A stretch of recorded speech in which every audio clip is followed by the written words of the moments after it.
ವೀಕ್ಷಕರೇ, ನಮ್ಮ ಸಮಾಜ ಎಲ್ಲಿಗೆ ಹೋಗ್ತಾ ಇದೆ ಅನ್ನೋದಕ್ಕೆ ಈ ವಿಡಿಯೋನೇ ಸಾಕ್ಷಿ. ಯಾಕಂದ್ರೆ ಇಲ್ಲೊಬ್ಳು ಹುಡುಗಿ ನಾನು ನಾಚಿಕೆ ಬಿಟ್ಟು ಹೇಳ್ತಾ ಇದ್ದಾಳೆ, ನಾನು ನಮ್ಮ ಅಣ್ಣನಿಂದ ಗರ್ಭಿಣಿಯಾಗಿದ್ದೀನಿ ಅಂತ. ये मेरा भाई है और मैं इसकी बहन हूँ। हम दोनों आपस में प्यार करते हैं और मैं इसके बच्चे की माँ बनने वाली हूँ, इसीलिए मैंने शादी की है और इस रिश्ते को कोई तोड़ने वाला नहीं। ಅದ್ಭುತವಾದ ಸಂಬಂಧವಿದು. ಅದರಲ್ಲೂ ರಕ್ಷಾಬಂಧನ ಅಂತಹ ಒಂದು ಪವಿತ್ರ ಸಂಬಂಧ ತಲತಲಾಂತರಗಳಿಂದ ಬರ್ತಾ ಇದೆ. ಆದರೆ ಮಧ್ಯಪ್ರದೇಶದಲ್ಲಿ ಈ ಹುಡುಗಿ ನೋಡಿದ್ರೆ, ನಮ್ಮ ಅಣ್ಣನಿಂದಲೇ ನಾನು ಗರ್ಭಿಣಿಯಾಗಿದ್ದೆ, ಅವನನ್ನು ಇಷ್ಟಪಡ್ತಿದ್ದೆ, ಅವನೇ ನನಗೆ ಮಗು ಮಾಡಿದ್ದಾನೆ ಅಂತ ನಾಚಿಕೆ ಇಲ್ಲದೆ ಹೇಳ್ತಿದ್ದಾಳೆ. मेरा भाई है, मैं इसकी बहन हूँ और हम दोनों ने शादी की है। हाँ, शादी की है. ಈ ವಿಡಿಯೋ ನೋಡಿದಾಗ ಸಾಕಷ್ಟು ಜನಕ್ಕೆ ಕೋಪ ಬರ್ಬೋದು, ಹಾಗೂ ಈಕೆಯ ಮಾತು ಕೇಳಿದಾಗ ಏನಪ್ಪ ಚೀತು ಅಂತ ನೀವು ಅವ್ರನ್ನ ಒಗಿಬೋದು. ಇಲ್ಲಿ ಈ ಯುವತಿಯ ಅಣ್ಣ ಕೂಡ ನಾನು ಅವಳನ್ನ ತುಂಬಾ ಪ್ರೀತಿಸ್ತಿದ್ದೆ, ಹೀಗಾಗಿ ಶಾಲೆಯಿಂದ ಬರಬೇಕಾದ್ರೆ ಮದುವೆ ಆಗ್ಬಿಟ್ವಿ ಅಂತ ಹೇಳ್ತಾ ಇದ್ದಾರೆ.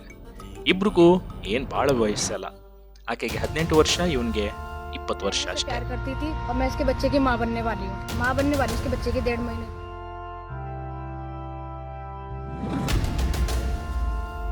ಇದು ಮಧ್ಯಪ್ರದೇಶದಲ್ಲಿ ನಡೆದಿರೋದು.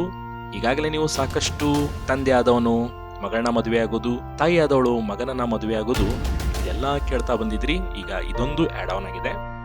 प्यार करते हैं ना एक दूसरे से, हम स्कूल में ही पढ़ते थे ना, इसलिए हमें प्यार हो गया। हमने कोर्ट मैरिज की परमिशन ली, वो भी परमिशन लेंगे कोर्ट मैरिज की। अभी हमने बस शादी करी। साथ में ज्यादा क्लोज था तो हम लोग काफी टाइम से साथ में थे, दोस्त थे।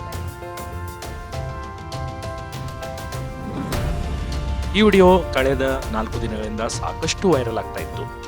ಇದನ್ನು ನೋಡಿದಾಗ ಪ್ರತಿಯೊಬ್ಬರು ಸೋಷಿಯಲ್ ಮೀಡಿಯಾದಲ್ಲಿ ಇಂಥವರೊಬ್ರು ಬೇಕಾ ಅಂತ ಬಿತ್ತಾ ಇದ್ರು. ಈಗ ಈ ವಿಡಿಯೋದ ಹಕೀಕತ್ ಅಥವಾ ಇದರ ಸತ್ಯಾಸತ್ಯತೆ ಆಚೆ ಬಿದ್ದಿದೆ. ಈ ವಿಡಿಯೋದಲ್ಲಿ ಇರೋದು ಕೇವಲ ವೈರಲ್ಗಾಗಿ ಮಾಡಿರುವ ವಿಡಿಯೋ ಅಂತೆ. ಹೀಗಾಗಿ ಎಲ್ಲಾ ಮಾಧ್ಯಮಗಳು ಕೂಡ ಇದು ನಿಜ ಅಂತಾನೆ ಸುದ್ದಿ ಮಾಡಿದ್ದು, ಆದರೆ ಅಸಲಿಗೆ ಇದರ ಸತ್ಯಾಸತ್ಯತೆ ಬೇರೆನೇ ಇದೆ. ಹೀಗಾಗಿ ಇಂಥ ಸುದ್ದಿಗಳನ್ನು ನಂಬೋಕ್ಕಿಂತ ಮುಂಚೆ ಸ್ವಲ್ಪ ಹಿಂದೆ ಮುಂದೆ ಯೋಚನೆ ಮಾಡಿ, ಆದರೂ ಕೂಡ ಇದು ಸತ್ಯವಾಗಿದ್ದರೆ ಅಥವಾ ಈ ಸುದ್ದಿ ನಿಜನೇ ಆಗಿದ್ರೆ ಈ ಬಗ್ಗೆ ನೀವೇನು ಹೇಳ್ತಿದ್ರಿ ಅನ್ನೋದನ್ನ ದಯವಿಟ್ಟು ಕಮೆಂಟ್ ಮಾಡಿ.